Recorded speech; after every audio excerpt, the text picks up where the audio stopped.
All year, I have been training for 100-mile ultramarathons, but then last minute I got called in to cover for an injured friend to do Hyrox. So today I'm going to answer the question, can a weak, unprepared runner smash Hyrox? Let's get into it.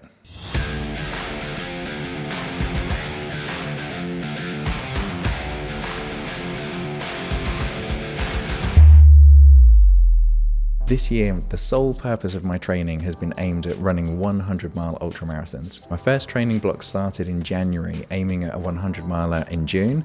I wasn't successful that time, but I tried again, and in October, I managed to run my first 100-mile ultramarathon. My training all year has consisted of a lot of running, lots of zone 2, aerobic base, slow running. I do drip in some speed work, and I am also a big advocate of strength training.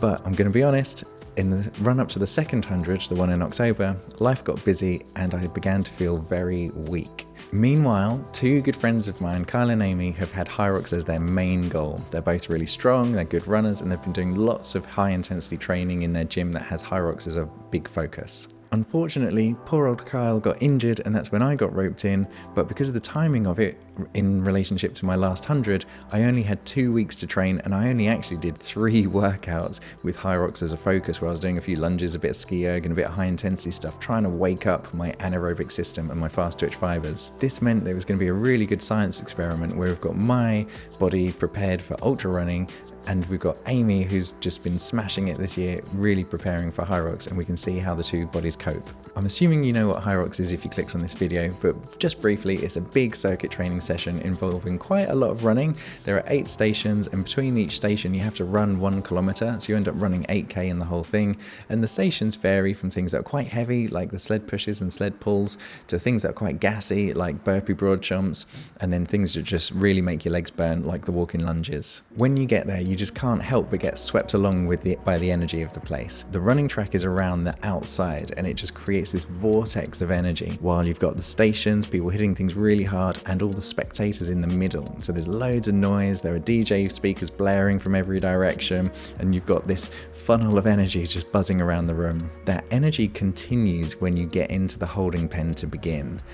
You're blocked in with just a sea of adrenaline with all the other people packed into that space. You've got TVs over the front and this MC telling you about living your best life that's really motivating you. So when the starting buzzer goes, you're ready to go. If you're like me and you're a runner, enjoy that first run, because it's probably going to be the only time for the next hour or more that you're going to feel okay. The first run leads you into the ski erg, which again, a fast cardio thing. You kind of just about have this false sense of security that this is going to be an okay event. Back out into the second run, but then you're hit with the first heavy station, and that's the sled push. This is where you might start to realize you're going to have a tough day in the office. With the sled push, my heart rate got jacked and it pretty much stayed there for the rest of the Hyrox event.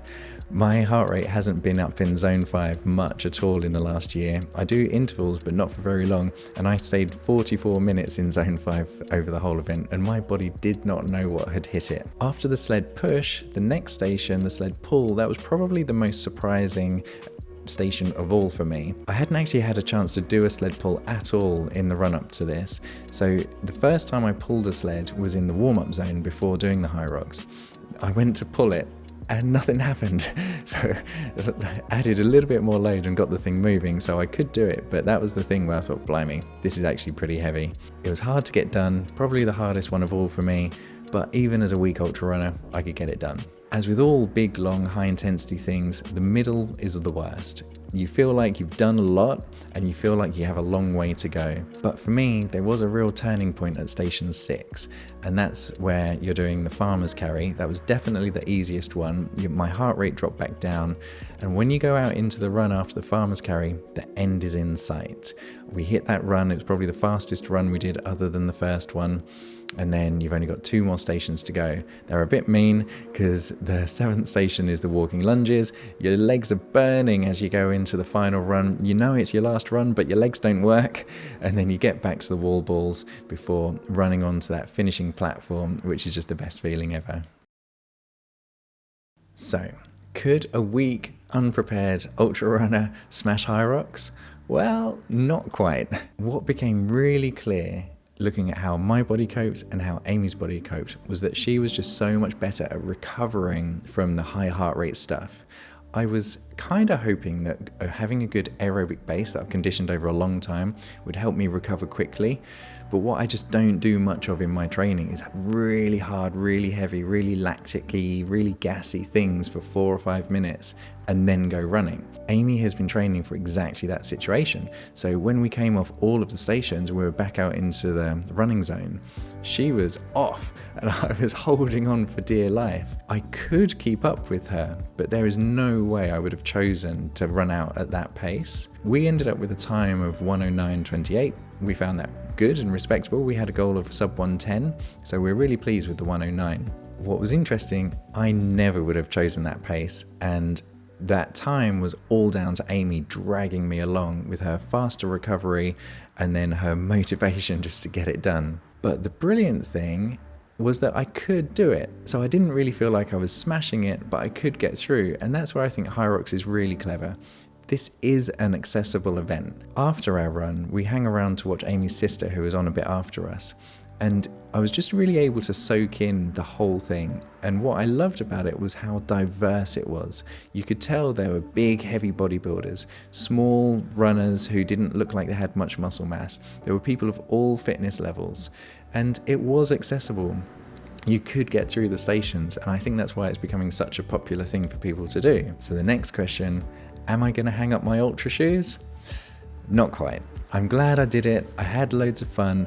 Doing it as doubles was really good. I didn't have to change my training at all. Those 3 workouts just about woke up my system enough to get it done.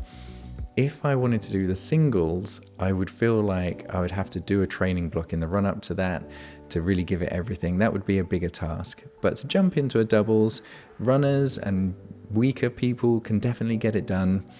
And I really don't feel the need to switch my training up to do more of these things. This hasn't convinced me to stop running out in the mountains. That's still going to be my main goal.